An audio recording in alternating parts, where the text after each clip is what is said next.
Guys, welcome back to my channel. So आज मैं आपके साथ शेयर करूँगी मेरा एक्सपीरियंस जब मैं यूरोप गई थी घूमने।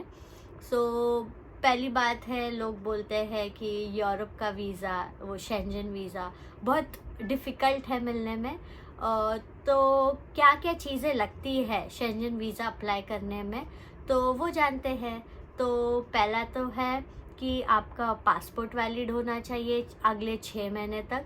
दूसरा, आपका नाम सही होना चाहिए उसमें, और एक इंडियन सिटीज़न का और एक आईडी प्रूफ आपको लगता है, तो मैंने आधार कार्ड दिया था। उसके अलावा आपके बैंक अकाउंट में उतने पैसे होने चाहिए जो कि ट्रिप आप कर पाओ। सो वो पास्ट 6 मंथ्स, पिछले 6 मंथ्स 6 महीने तक होने चाहिए, सो दैट आप उनको बता सको कि हाँ, मेरे पास बैंक में उतनी अमाउंट है जिससे मैं ये ट्रिप जा सकता हूँ या जा सकती हूँ। और आपको उसके अलावा वो अकाउंट एक्टिव भी होना चाहिए। ऐसे नहीं आपने पैसे डाल दिया और वो अकाउंट पे आप कुछ कर ही नहीं रहे हो, तो वो ट्रांजैक्शनल अकाउंट होना चाहिए। उसके बाद आते हैं आपके 6 महीने के बैंक स्टेटमेंट, जो कि आपको बैंक में जाके प्रिंट करवाने पड़ेंगे और आपको हर पेज पे साइन और स्टैम्प लेना पड़ेगा। फिर आपके 3 मंथ्स की, पिछले 3 मंथ की जो पे स्लिप आती है जहाँ पे भी आप काम करते हो, वो चाहिए होगी। उसके अलावा अगर आपके पास उतना फंडिंग नहीं होगा पिछले 6 मंथ में आपके अकाउंट में, आप आरडी दिखा सकते हो, रेकरिंग फिक्स डिपॉजिट्स दिखा सकते हो। आपके पैसे कुछ म्यूचुअल फंड्स में, वो भी आप अटैच कर सकते हो। उसके अलावा आपको एक कवर लेटर लिखना पड़ेगा। उसमें आपको लिखना पड़ेगा आपको क्यों जाना है, आपका क्या पर्पस है विजिट करने का, तो वो सब आपको इन्फॉर्मेशन लिखनी पड़ेगी। उसके बाद आता है आपको एक लेटर लाना पड़ेगा कंपनी से, जो एक टूरिस्ट वीज़ा लेटर होता है, जिसमें, और या फिर आप बोल सकते हैं सर्टिफिकेट होता है, जिसमें कंपनी बोलती है हाँ, ये बंदा हमारे पास काम कर रहा है और हाँ, हम को पता है ये छुट्टी पे जा रहा है, तो ये लेटर है करके उसको, और कंपनी लेटर हेड पे आना चाहिए वो। उसके बाद आते हैं आपकी पूरी आइटनरी, पूरी डिटेल्ड एक ट्रिप की आइटनरी होनी चाहिए, जिसमें आप कब जा रहे हो, कहाँ कहाँ जा रहे हो, कहाँ आपके स्टे है, कौन सी जगह आप विज़िट करोगे, वो पूरा होना चाहिए। आपके फ़्लाइट टिकट्स जाने के, आने के।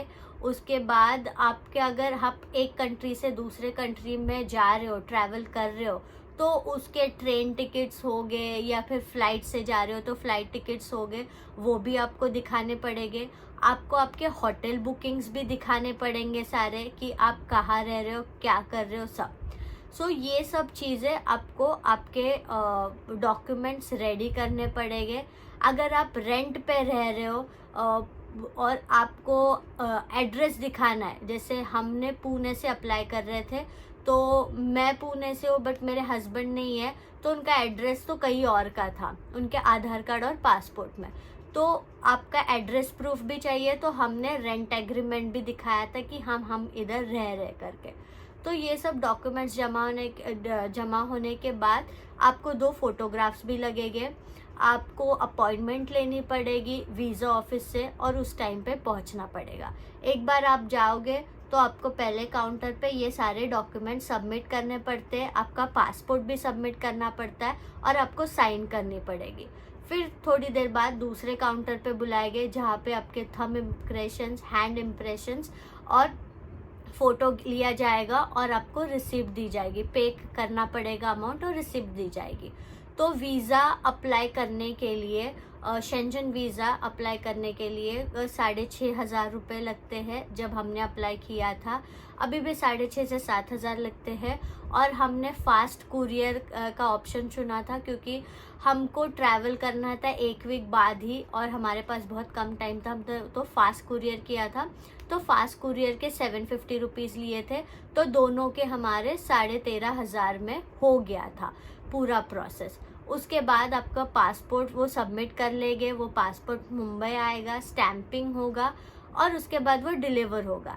एक बार डिलीवर होने के बाद फिर आपको पता चलता है कि आपका वीज़ा अप्रूव हुआ है कि नहीं।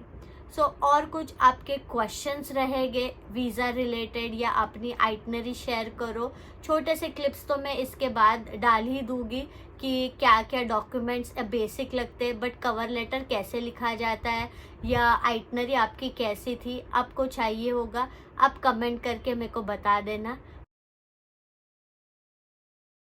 सो guys, do like share and subscribe my channel.